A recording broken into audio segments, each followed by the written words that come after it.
Hey there, Michael Davidson here, and I am going to be giving you a tour of my building unit. So basically here is the master bedroom. This is my first bedroom of my first house in my principal residence that I lived for about 5 or so years. And what we did was we just added a whole other extension. So originally this was a 3-bedroom upstairs, 2-bedroom downstairs for a total of 5 bedrooms. And then I did a massive extension here, so it's about 1,300 square feet per floor. So a total of 3,900 square feet of finished area. And then what I did was I split the basement of this unit into a whole separate unit. So here is an extension where there's going to be a hallway going underneath, and then the staircase goes into the basement. So I really wanted to have the tenants downstairs to have their individual entrance so that doesn't cause conflict between the tenants. And there's a lot of bedrooms here. The model is pretty much 4 bedrooms per unit, and they all are on one lease so that it's not a rooming house. Otherwise there'd be additional fireproofing that would be required. So people that have 4 friends get together, they sign a lease together for a year. And there's going to be a beam here, and this is going to be part of one room, and then over there is where the hot water tank and the laundry will go. And I'll show you why I put the hot water tank and laundry up in here, because it was for a specific reason. Here is the bathroom. So there's a his and her sink, as well as an amazing favorite shower head ever. It has multiple sets. And then originally this was a wall. And we're going to be putting the laundry and the hot water tank. And we'll go downstairs right now and I'll show you why that's so important for this building project. So here is a laundry room. So we have the laundries back up there. And if you look at the hot water tank right there, this is a lot of room that's being wasted right now, and it could be turned into a bedroom. So what I did was I'm going to be moving these into a smaller unit, putting that upstairs where the hallway was, and then moving that hot water tank upstairs. I have to reconfigure everything, but by doing that I have a pretty large bedroom, and all I have to do is have a window through the garage. So what I'm going to be doing is building a floor here, and then basically puncturing a hole there for a window, because all bedrooms need to have windows. So that's going to be over $700 a month extra just by moving hot water tanks and laundry machines over. So here is the second and third bedroom. So they're about 10 by 10 each.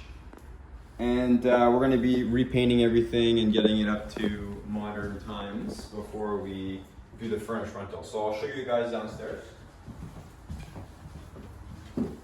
So here's a lot of work being done. It's basically, I did a BRRRR strategy, which is I bought the place, I renovated it, I refinanced it, and I rented it out. Now I'm doing a second renovation to add more value. So that was the extension and some other stuff. So I added in more of a structural beam here. Originally, this was a very small kitchen. So we're removing things around. So we have additional space for a pantry here, which is really good. And the reason why there's extra space here is because of the basement hallway. So what we had to do, there used to be a window here going out in the backyard, so we had to fill that in. And the fridge was here originally, and now it's going to be moved over here, so we have that extra closet space for food. So this is the garage. So a lot of space that's not being used very well, so that's why I made the bedroom bigger. So it's going to be a large closet with that window in there. And then also this could be rented for storage, or when I'm on travel or something like that, I can store my car in here, or I could probably rent it out for $100 a month. So this is the back of the house. The size of the lot is 123 feet back by 50 feet wide. So there's something called setbacks if you don't know about buildings. So we have to stay a certain amount of feet away from the back and the side, so we've done that. And the reason why this works so well was because of the length of the lot. So 123 is a great size because the setback gives us a lot of space to build, pushing from the existing building outwards. So as you can see, it's very wide. It's about 40 by 30 or something like that, or 33 by 33. I'd have to check the drawings again. But it's about 13 to 1400 square feet footprint. So this is the left side of the building, and here there's going to be 3 doors on the side. One is going to go directly into the basement. One is going to be going up into the main floor and the upper floor, and the other one is going to go into the smaller basement of the existing building. So here is the upper floor on the new extension of the build. So they have a patio door that goes out, and there's going to be a deck that goes down to the ground level. And there's also another patio up there that goes down to the ground level. I did it that way just because it offers a really nice patio with a decent view outside. It's kind of pretty high for this area. So they can have just a separate exit, which is pretty beneficial if they want to do their own thing, or if they're smokers or like to barbecue outside. There's several bedrooms on every floor. And basically the kitchen's going to be going here, and there's a living dining room space over there. And as you can see over here, there's 2 bathrooms per level. And here is another floor. It's very similar in layouts across all 3 floors, and I did that to save efficiencies because of the pipe stacks. So all the bathrooms are all interconnected, which makes things a lot more efficient for electricity and plumbing. And here is the basement. So I put these big windows all across the basement. You can still see outside, which is great, and there is a lot of light coming in. And again, this is very similar to upstairs.